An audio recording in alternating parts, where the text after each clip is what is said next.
वक्फ board की 103वीं बैठक संपन्न हुई, जिसमें कुछ हमने अहम फैसले लिए, जिससे वक्फ बोर्ड से रिलेटेड जितने भी लोग हैं सबको अहम फायदा पहुंचेगा। सबसे पहले कि जो आम खास मैदान पर फुटबॉल स्टेडियम बनने जा रहा था, जिसका हमने प्रस्ताव महाराष्ट्र गवर्नमेंट को भेजा था, लेकिन वो प्रस्ताव पेंडिंग था। पिछले कुछ दिनों में जो है तो कुछ विरोधी पक्ष के लोगों ने उसके ऊपर ऑब्जेक्शन लिया था।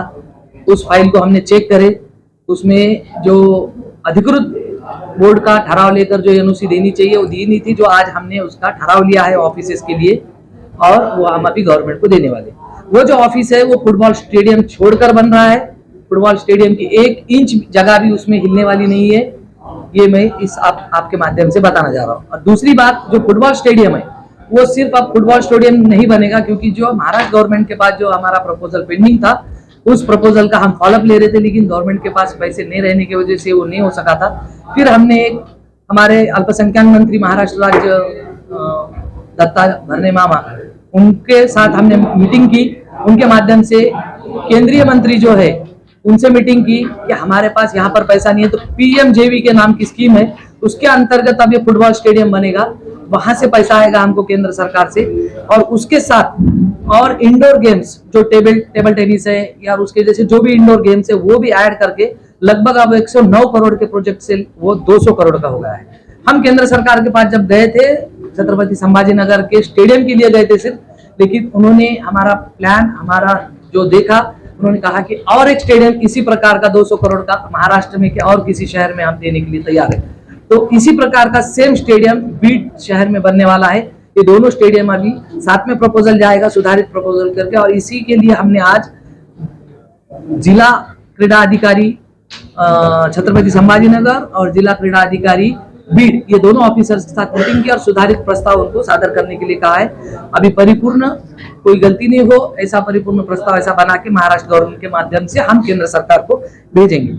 उसके बाद जो हमारा फैसला हुआ है आज की जो स्कीम है, जो मैनेजमेंट के जो मैटर पेंडिंग थे रहते बोर्ड के अंदर, उसके लिए हमने एक पॉलिसी बनाई थी कि ये काम डिस्ट्रिक्ट से ही होगा, लेकिन डिस्ट्रिक्ट पे एप्लीकेशन आ रहे थे, यहाँ पर आने में वही प्रॉब्लम आ रहा था। उसके लिए फिर उसमें सुधार करे हमने। वहां पर अभी जो है तो टोटल स्क्रूटनी करने के पावर हमने डिस्ट्रिक्ट वक्फ ऑफिसर को दिए पिछले 1 महीने में, जिसकी वजह से वो पूरा प्रपोजल बनाकर हेड ऑफिस को भेजेगा, जिससे लोगों के काम आसानी से हो जाएंगे। जुलाई 1st वीक तक जो भी प्रपोजल आएंगे, हम 1 से 1.5 महीने के अंदर सारे के सारे प्रपोजल सैंक्शन करेंगे। इससे ये फायदा होगा कि साल भर में जितने मैनेजमेंट हम सैंक्शन करते हैं उतने 2 महीने में हमारे हो जाएंगे। इससे हमारी स्पीड बनेगी।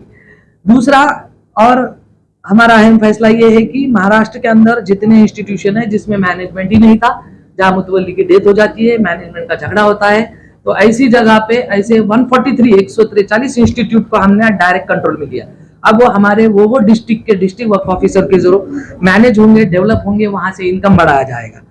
उसके बाद जो वक्फ बोर्ड है उसका जो इनकम है वक्फ बोर्ड के माध्यम से आता है, जिससे हम हमारे एम्प्लॉयज की सैलरी करते हैं, अदर जो एक्टिविटीज है उसके लिए इस्तेमाल करते हैं। तो वो हमने जो हमारा 23-24 का जो 6 करोड़ का इनकम था, 24-25 में हमारा 10 करोड़ हुआ है, और अभी 25-26 का हमने हमारे जो अकाउंट डिपार्टमेंट को है 20 करोड़ का हमने टारगेट दिया है। ये जो हमारा इनकम बढ़ा है, हमारे जो पिछले फैसले थे डिस्ट्रिक्ट वक्फ ऑफिस पे काम देना, डिस्ट्रिक्ट ऑफिस खोलना, एम्प्लॉय की नियुक्ति करना, इस वजह से हमारा ये इनकम बढ़ा है। हमने लोगों को सर्विसेज देके, सुविधा देके हमने ये पैसा वक्फ फंड के जरिए से जमा किया है।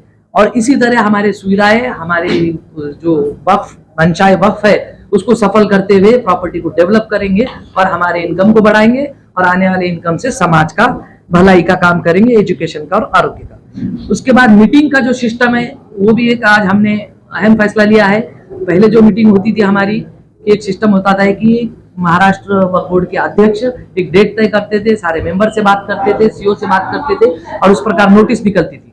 उसमें जो है तो समय जाता था, हियरिंग के लिए जो लोग महाराष्ट्र से दूर दराज से आते थे उनको नोटिस नहीं पहुंचती थी, उस वजह से उनको जो न्याय मिलना चाहिए वो मिलने में देरी होती थी। इसके लिए हमने आज एक फैसला लिए कि अब हर मीटिंग का कोई डेट के बारे में डिस्कस नहीं होगा, हर महीने की आखिरी जुमेरात हमारा हियरिंग का रहेगा और हर महीने का आखिरी जुमा हमारा मीटिंग का रहेगा। जिस वजह से लोगों को पता चलेगा कि आज यहाँ पर ये फैसले होने वाले, तो अपने तकाजे लेके आ सकते हैं। और जिन लोगों के जो हमारे हियरिंग में मैटर पेंडिंग है, जिनको न्याय मिलने में देरी हो रही थी, वो न्याय हम उसके वक्त में हम दे सकेंगे। इस तरीके से आज हमारी ये मीटिंग हुई है, जिसमें फैसले हुए हैं। उस फैसलों से हमें यकीन है कि समाज का भलाई का काम। ये आमखास मैदान में आपका जो निर्णय हुआ है फुटबॉल स्टेडियम और ऑफिस बनाने का, इसको विरोध हो रहा है, तो इसको कैसा फेस करेंगे आप? विरोध काम को नहीं है। उनका जो विरोधक है, उनका कहना था कि हम आमखास मैदान कैंसिल करके वो ऑफिस बना रहे। हम आपके माध्यम से इससे पहले बोल चुके हैं और अभी भी बोल रहे हैं कि आमखास मैदान की एक इंच जगह भी नहीं हिलेगी। जो ऑफिसेस हो रहे हैं, आमखास मैदान जो है तो एकर्स में बन रहा है, 12-13 एकड़ जगह है उसकी, और ये ऑफिस 15-20 हजार स्क्वायर फीट, आधा एकड़ भी जगह नहीं लग रही। वक्फ बोर्ड की जमीन है ना, वहाँ क्यों नहीं बना रहे ऑफिस? इसका टेंडर ऑलरेडी निकल चुका है। अभी पहले ही बहुत सालों के बाद ये ऑफिस बन रहा है। आप पंचक्की आकर देखिए, हमको काम करने में कितनी मुश्किल जा रही है, हमारा रिकॉर्ड का नुकसान हो रहा है। ये भी तो वक्फ की जगह है, हम कोई कानून के बाहर जाके कुछ काम नहीं कर रहे हैं। उसको सेपरेट अप्रोच है जो हमारे फुटबॉल स्टेडियम को खराब नहीं कर रहा है। अभी टेंडर निकला है, अगर हम इसको नहीं करेंगे तो पैसे वापस जाएंगे। अभी आज के जमाने में पैसे लाना कितना मुश्किल है। जो विरोध कर रही है उसको ठंडा कैसा करेंगे आप? नहीं, हम तो कानून के तहत काम कर रहे हैं। वो विरोधक है, उनका काम है विरोध की भूमिका लेना। हम कानून के बाहर जाके कुछ काम ही नहीं कर रहे, और अच्छे काम को तो वेलकम करेंगे। सर, जो प्रॉपर्टी लिस्ट जिनकी खत्म हो चुकी है उनके लिए क्या करेंगे?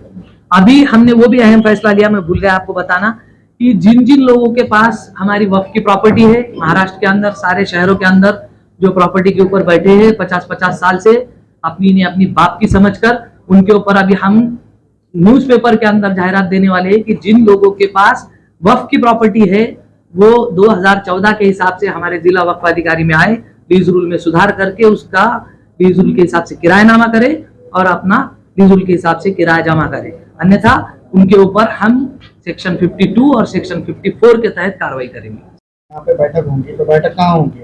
नहीं, बैठक तो हमारी औरंगाबाद में संभाजी नगर में ही होती है। नहीं तो होटल में होंगी या आपके वक्फ बोर्ड के ऑफिस में? ये हज हाउस में हो रही है ना। अभी पहले हमारे पास जगह नहीं थी तो मजबूरी में होटल में कर रहे थे। ये तो यही हो रही है। धोरण बनवण्यासाठी एक समिती बनवलेली आहे, त्या समितीवर आजच माझी सदस्य म्हणून नियुक्ती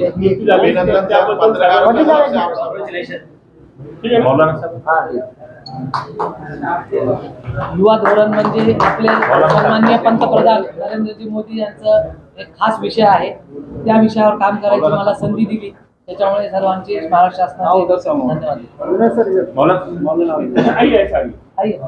इधर से आइए। हमारी हिंदी वाइड रहेगी ना? कन्वर्ट करो ना। नहीं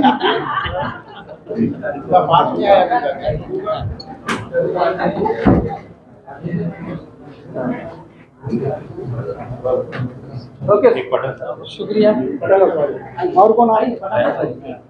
मुशीर सर आइए। मुशीर सर इधर से आइए ना।